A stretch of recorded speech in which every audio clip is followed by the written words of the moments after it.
السلام علیکم ویورز، امید ہے آپ سب ٹھیک ہوں گے۔ تو آج ہم شروع کرتے ہیں ٹھنڈا گوشت کا دوسرا پارٹ۔ پہلے پارٹ کی ویڈیو ہم نے اپنے چینل پہ اپلوڈ کر دی تھی، تو آج سے ہم اپنا دوسرا پارٹ شروع کرتے ہیں۔ کلونت کور کا بالائی ہونٹ کپ کپانے لگا۔ ایشر سنگھ نے دونوں ہاتھوں سے کلونت کور کی قمیض کا گھیرا پکڑا اور جس طرح بکرے کی کھال اتارتے ہیں اسی طرح اس کو اتار کر ایک طرف رکھ دیا۔ پھر اس نے گھور کے اس کے ننگے بدن کو دیکھا اور زور سے اس کے بازو پر چٹکی بھرتے ہوئے کہا، کلونت، قسم واہ گرو کی، بڑی کراری عورت ہے تو۔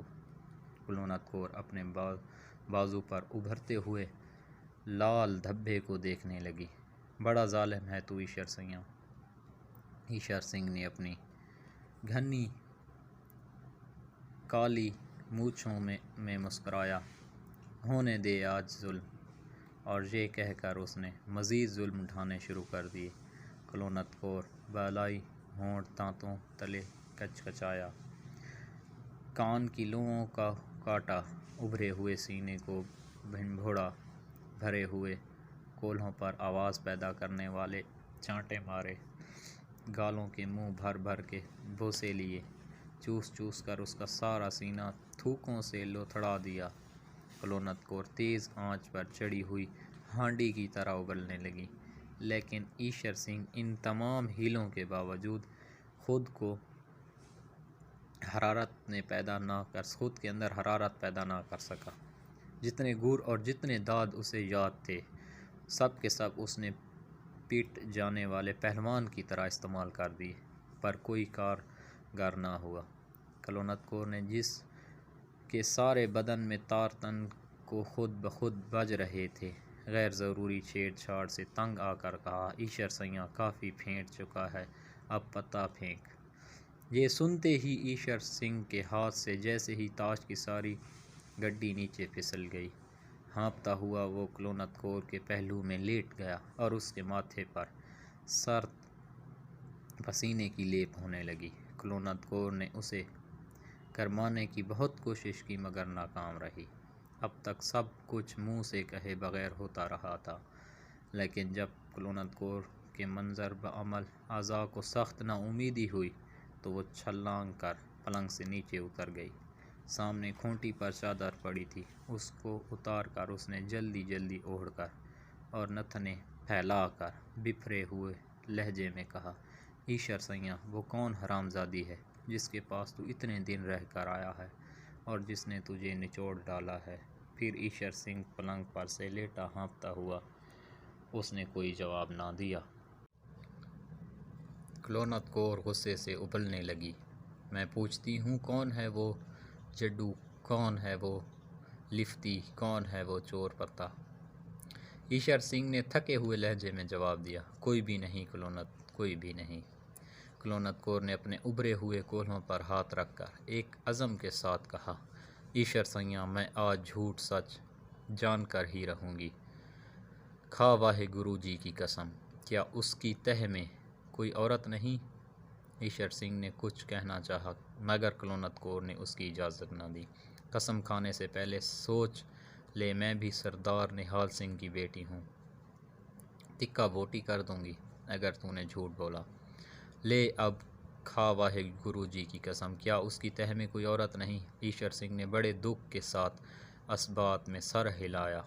کلونت کور بالکل دیوانی ہو گئی، لپک کر کونے میں سے کرپان اٹھائی، میان کو کیلے کے چھلکے کی طرح اتار کر ایک طرف پھینکا اور ایشر پر وار کر دیا۔ آن کی آن میں لہو کے فوارے چھوٹ پڑے۔ کلونت کور کی اس سے بھی تسلی نہ ہوئی تو اس نے وحشی بلیوں کی طرح ایشر سنگھ کے کیس نوچنے شروع کر دیے۔ ساتھ ہی ساتھ وہ اپنی نامعلوم صوت کو موٹی موٹی گالیاں دیتی رہی۔ ایشر سنگھ نے تھوڑی دیر کے بعد نکاہت بھری التجا کی، جانے دے اب کلونت، جانے دے۔ آواز میں بلا کا درد تھا۔ کلونت کور پیچھے ہٹ گئی۔ خون ایشر سنگھ کے گلے سے اڑ اڑ کر اس کی مونچھوں پر پڑ رہا تھا۔ اس نے اپنے لرزاں ہونٹ کھولے اور کلونت کور کی طرف شکریہ اور گلے کی ملی جلی نگاہوں سے دیکھا۔ میری جان، تم نے بہت جلدی کی، لیکن جو ہوا ٹھیک ہوا۔ کلونت کور کا حسد پھر بھڑکا۔ مگر وہ کون ہے تمہاری ماں؟ لہو ایشر سنگھ کی زبان تک پہنچ گیا۔ جب اس نے اس کا ذائقہ چکھا تو اس کے بدن پر جھرجھری سی دوڑ گئی۔ اور میں بھینی یا 6 آدمیوں کو قتل کر چکا ہوں اس کری پان سے۔ کلونت کور کے دماغ میں صرف دوسری عورت تھی۔ میں پوچھتی ہوں کون ہے وہ حرامزادی؟ ایشر سنگھ کی آنکھیں دھندلا رہی تھیں۔